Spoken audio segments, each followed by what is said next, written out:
होगा। यादगिरी जी, मैं जानना चाहता हूं कि आपका फैमिली का बैकग्राउंड क्या रहा, कैसा रहा, और एजुकेशन बैकग्राउंड क्या रहा? మీ ఫ్యామిలీ బ్యాక్గ్రౌండ్ ఎడ్యుకేషన్ ఏమున్నది? ఓకే సార్, నా పేరు యాదగిరి, నల్గొండ డిస్టిక్ కట్టంగూరు మండల్ మాణిక్యాలమగూడ అనే విలేజ్ నుంచి రావడం జరిగింది. Wine shop business.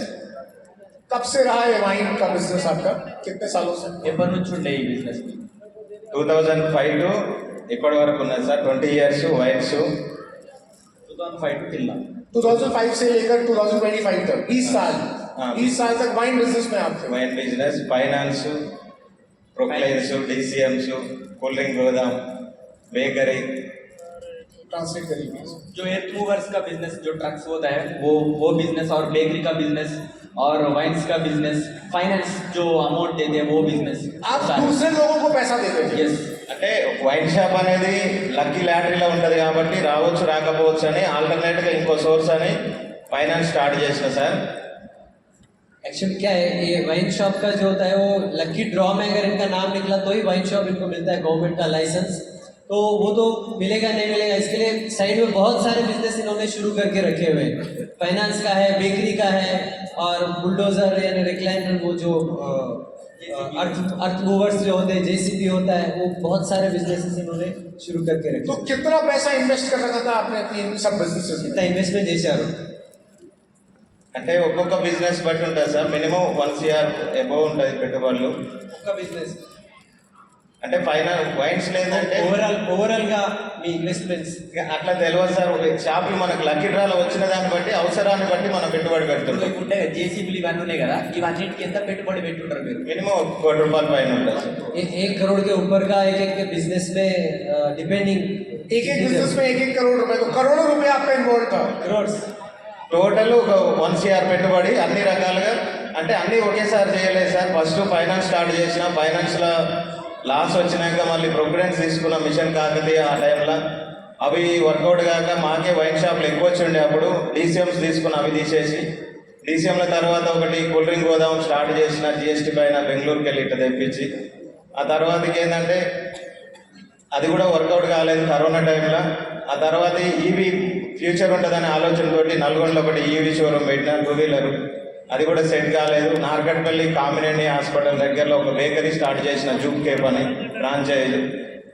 ఇట్లా మారుస్తున్నాం సార్. జూప్ కేప్ స్టార్ట్ కాకముందుకు ఒక 10 days ముందు శంకర్ సార్ ప్లాన్ చెప్పడం జరిగింది. యాక్చువల్గా వాళ్ళది మా మండలం, మా స్కూల్ జూనియరు. ఆయన బెల్ షాప్ ఉంటుంది, మాకు వైన్ షాప్ ఉంటుంది, నెంబర్ ఫీడింగ్ ఉండే. స్టేటస్లో థాయిలాండ్ ఫోటో చూసి November 22 నేనే కాల్ చేసిన. యాక్చువల్గా మా వైన్ షాప్లో నుంచి ట్రిప్స్ వస్తుంటే నేను ఫారెన్ ట్రిప్స్ వెళ్ళిన, థాయిలాండ్ కూడా 2 times వెళ్ళిన అంతకుముందు. అట్లా శంకర్ ఏంది ట్రిప్ అయిందంటే, అన్న నేను వచ్చి కలుస్తా అన్నాడు. ఏందో చెప్పంటే ఇట్లా ఐటమ్స్ ఉంటాయని పేరు చెప్తే నేను కలవనికి టైం ఇవ్వలేదు. బలవంతంగా ఫ్యామిలీతో వచ్చిండు, ఇంటి పక్కన ఉన్నా అన్నాడు. అంటే ఎట్లయినా చెప్పాలి కదా అని చెప్పేసి, టైం ఇవ్వాలని చెప్పేసి ప్రోడక్ట్ చూసినాం. పర్లేదు శంకర్ తీసుకుంటా అని చెప్పినాం సార్. అట్లా సార్. तो ये पहले फाइनेंस का बिजनेस शुरू किए थे, फिर उसमें थोड़ा लॉस हुआ, तो फिर उसके बाद आगे वो कूल ड्रिंक्स में गए, फिर उसमें कुछ वो हुआ तो फिर डीसीएम खरीदा, फिर उसमें थोड़ा नीचे ऊपर हुआ तो फिर वो जो बुलडोजर्स होते हैं, सो प्रोक्लाइनर्स होते हैं, उसमें गए। फिर लास्ट में बेकरी लगाया, ईवी स्कूटर्स जो 2 व्हीलर्स होते हैं वो फिर उसमें पैसा डाला। तो उनके जो फ्रेंड है, तो उनका एक फ़ोटो उन्होंने देखा था जब ये कर रहे थे, तो वो थाईलैंड के लिए क्वालिफाई हुए, कुछ उनका फ़ोटो था। तो ये वाइन्स के बिजनेस से थाईलैंड जाके आए, और उनके दोस्त वो भी थाईलैंड का फ़ोटो लगाए। तो ये उनको कॉल किए कि आप भी थाईलैंड क्यों गए, मतलब कैसे गए? तो वो बोले कि मैं आपको बताऊँगा, कुछ प्रोडक्ट्स रहते हैं। तो इस तरीके से उनका मिलना हुआ। ये कौन से साल की बात है? ఇది ఏ సంవత్సరం? అంటే ఏ సంవత్సరంలో అయింది ఇదంతా? 2022 కలిసిన वो మీరు శంకర్ సార్ ఎప్పుడు మీరు ప్లాన్? శంకర్ సార్ 22 November 9 రోజు ప్లాన్ చెప్పారు సార్. నేను ఒక 10 days పట్టించుకోలేదు. అక్కడ నల్గొండలో ఒకటి కంపెనీ ట్రైనింగ్ అయింది, హోటల్ మనోరమలో. అక్కడ అన్న ప్లీజ్ ఇది ఒక్క రోజు రా అని రిక్వెస్ట్ చేస్తే అక్కడికి వెళ్ళాం. అక్కడ అందరు లీడర్స్ ఉన్నారు, పర్లేదు చేసుకుంటే బాగుంటుందేమో అనిపించింది. ఒక 10 days తర్వాత మళ్ళీ November 22, 23 టైంలో కర్మన్ఘట్ వచ్చినాం సార్. మన పురుషోత్తమ దాస్ సార్ని కల్పించి శంకర్ సారు యొక్క చెక్ చూపించారు. 10,63,000 ఉంది ఆ రోజు. ఆ చెక్ చూసి కనెక్ట్ అయినా. శంకర్ సార్కి 7,000 ఉండే, అప్పుడు నేను పట్టించుకోలేదు. మినిమం ఒక 10 మెంబర్స్ పైన వర్కర్స్ ఉండేది నా దగ్గర. నేనే 20,000 30,000 ఒక్కొక్కరికి శాలరీలు ఇచ్చేది. ఆయన 7,000 చెక్ చూసి నేను కనెక్ట్ కాలే. ఇక్కడికి వచ్చినాక దాస్ సార్ చెక్ చూసి ఆ 10,63,000 చూసి నెలకు 10 లక్షలు వస్తాయో మన బిజినెస్లో, కానీ పర్మనెంట్గా రావు. ఎప్పుడు వచ్చేది ఎప్పుడు పోయేది తెలియదు. మనం అనుకున్నంత చిన్న బిజినెస్ కాదు, ఫ్యూచర్ ఉంటుందని ఆ రోజు అర్థమైంది సార్. అదే నెలలో 7 రోజులలో సిల్వర్ డైరెక్టర్ కంప్లీట్ చేసుకున్నాం ఫస్ట్ మంత్. ये बता रहे हैं कि उनके दोस्त जब इनको अप्रोच किए वो नवंबर 2022 था और ये उनकी बात पे ज़्यादा ध्यान नहीं दिए. फिर एक मीटिंग वहाँ पर हुआ था प्रोग्राम, तो 1 हफ्ते के बाद वो बुलाए, आइए भाई साहब, तो ये फिर गए. और उसके बाद इनको एक मेगा सीओ में बुलाया गया. तो वहाँ पे ये पुरुषोत्तम दासू जी से मिले और उनका चेक 10 लाख का था, क्योंकि जिन्होंने इनको बुलाया उनका चेक 7,000 था. तो इनको वो कनेक्ट नहीं हुआ, क्योंकि इनके पास 10-12 लोग काम करते, ये उनको सैलरी देते, 30-30 हज़ार की सैलरी देते. लेकिन जब इन्होंने पुरुषोत्तम दासू जी का 10 लाख का चेक देखा तो उनको लगा कि ये कुछ बड़ा काम है, तो वहाँ पे वो कनेक्ट हुए. ठीक है, बिजनेस है, कम ज़्यादा तो होगा, लेकिन बड़ा काम है. इस तरीके से वो डिसीजन. बड़ी मीटिंग में बुलाना क्यों जरूरी है वो आपको समझ आया? हम जब प्लान दिखाते हैं 1-on-1 प्लान, तो बड़ी पिक्चर नहीं दिखाई देती है. इसलिए सीईओ मीटिंग में बुलाना बहुत जरूरी है. सीईओ मीटिंग के बाद हमें idea to income program, entrepreneurship development program, EDS, उसमें बुलाना जरूरी है. उसके बाद हमें फैमिली रियूनियन में बुलाना जरूरी है, क्योंकि बड़ी पिक्चर ऐसे बड़े फंक्शन में मिलती है. मेरा सवाल आपसे ही है, आप तेलुगु में ट्रांसलेट कर दो इसको, मैंने जो बोला उसको ट्रांसलेट. సో మనం అందుకనే మీటింగ్స్ మెగా సిఓలలో ఇన్వైట్ చేయాలి, ఈడిఎస్లో ఇన్వైట్ చేయాలి. అందుకనే మనం ఐడియా టు ఇన్కమ్లో ఇన్వైట్ చేసినప్పుడు ఇట్లా లీడర్స్ని కలిసినప్పుడు, సో వాళ్ళకి నమ్మకం వచ్చినప్పుడు వాళ్ళు బిజినెస్ని స్టార్ట్ చేయడానికి ఛాన్స్ ఉంటుంది. आपके पास पैसे की कमी नहीं थी, మీ దగ్గర పైసలకి ఏం తక్కువ లేదు. आप बड़े बड़े ఆ టైంలో ఆల్రెడీ ఇబ్బందులు స్టార్ట్ అయినాయి సార్. ఇబ్బందులు స్టార్ట్ అయినాయి. కరోనా టైంలో మా మేడం మిషన్ కొట్టుకుంటా అని చెప్పేసి స్కీమ్ ఉండే కదా సార్ గవర్నమెంట్ నుంచి. మిషన్ నేర్చుకుంటానే ఒక 1 మంత్ వెళ్ళింది. బ్యూటీ పార్లర్ నేర్చుకుంటాను 1 మంత్ వెళ్ళింది. అట్లా ఏదో ఒకటి చేసుకునే ఆలోచనలో ఉన్న మొత్తానికైతే ఇబ్బందులు స్టార్ట్ అయినాయి. అట్లా बेसिकली कोरोना टाइम में इनका सिचुएशन खराब शुरू हो गया था, खराब होना शुरू हुआ. तो उनकी मैडम कपड़े सीने का कुछ ट्रेनिंग लेने के लिए गए, ब्यूटी पार्लर का ट्रेनिंग लेने के लिए गए. तो कुछ तो और करना पड़ेगा, क्योंकि कोरोना टाइम में सिचुएशन खराब हो चुका था. आपको वाइन बिजनेस में बहुत नुकसान भी हुआ था. వైన్ షాప్లో మీకు చాలా లాస్ అయిందా? వైన్ షాప్లో ఏంటంటే సార్ లక్కీ లాటరీ కాబట్టి సింపుల్గా ఏంటంటే పేకాట టైప్ ఉంటుంది. ఆ టెండర్లు వేసేటప్పుడు ఎక్కడ పడితే అక్కడ ఇంకొకటి మినిమం 2 lakhs, మన అయితే 3 lakhs ఈచ్ టెండర్ ఉండే.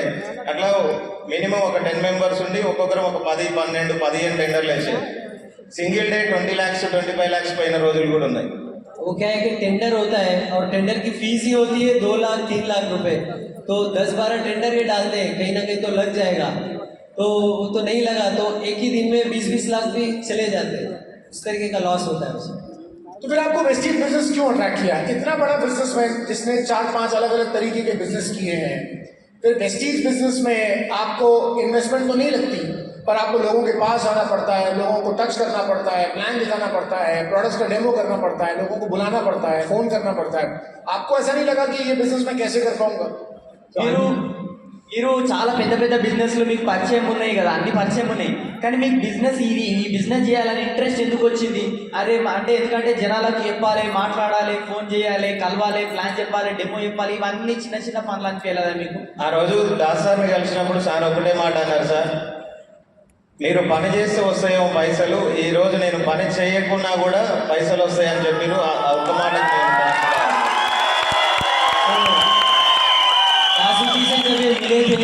दासू जी से जब मिले थे तो दासू जी ने एक बात इनको बोली कि आप काम करते हैं तो आपको पैसा आता है, मैं काम नहीं भी किया तो भी मुझे पैसा आता है. वो मुझे बात बहुत अच्छी लगी, कनेक्ट हुई.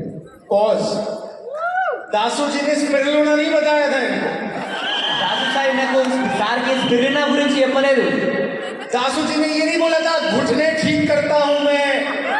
దాసు సార్ నాకు మోకాలు నొప్పులు తక్కువైతే అని నేను చెప్పలేదు. दासू जी ने ये नहीं बताया था वजन कम करता हूं मैं. దాసు సార్ ఏంటి ఇది వెయిట్ తక్కువ కావచ్చు అని చెప్పలేదు. दासू जी ने शैम्पू नहीं बताया था. దాసు సార్ షాంపూ గురించి చెప్పలేదు. दासू जी ने दिल से दिल की बात कही थी. రాజు సార్ మనసు నుంచి మనసులో మాట చెప్పిండు.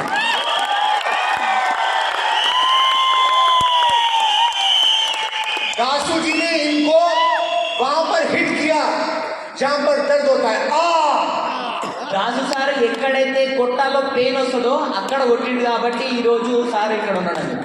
बोलो ఆ పెయిన్ఫుల్ పాయింట్ టచ్ చేసినందుకు సార్కి అనిపించింది, అందుకనే బిజినెస్ లో ఉన్నాడు. ఆ अभी दर्द हुआ है।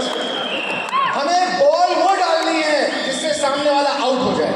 మనం బాల్ ఎట్లా వేయాలంటే ఎదురున్న వ్యక్తి అవుట్ కావాలి, అట్లాంటి బాల్ వేయాలి. మనం अभी हम बॉल डालते हैं वो छक्का मार देता है। మనం బాల్ వేస్తాం, వాళ్ళు సిక్స్ కొట్టేస్తారు.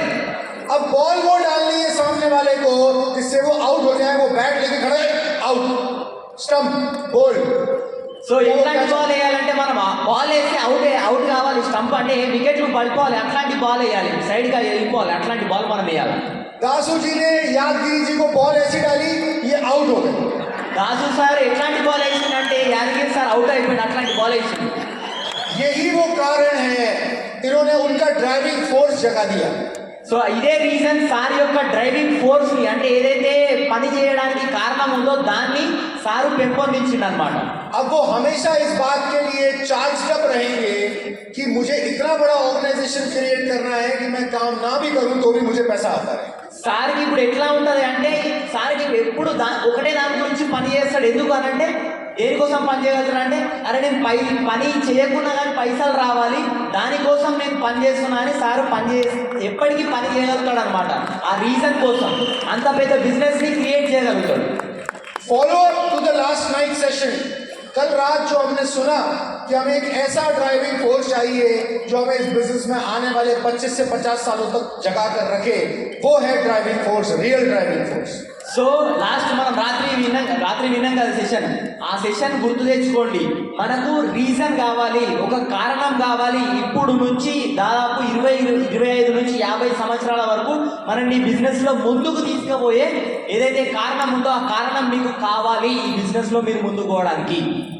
आपका लेवल क्या हो गया यादगिरी जी? లెవెల్ యూసీడీ సార్ कितने टाइम में? November 22 to 3 years. 3 इयर्स में यूसीडी हो गया। ఎన్ని రోజుల్లో మీరు యూసీడీ అయ్యారు? 13 మంత్స్ సార్, 14 నెలలు. 13 నెలల క్రౌన్ అయినా 14 నెలల UCD.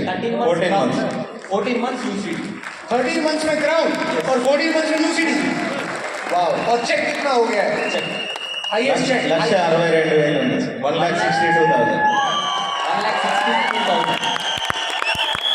Thank you Yadagiri ji, thank you. मैं चाहूंगा आप संदीप खिलाड़ी जी को माइक दे दीजिए। संदीप खिलाड़ी जी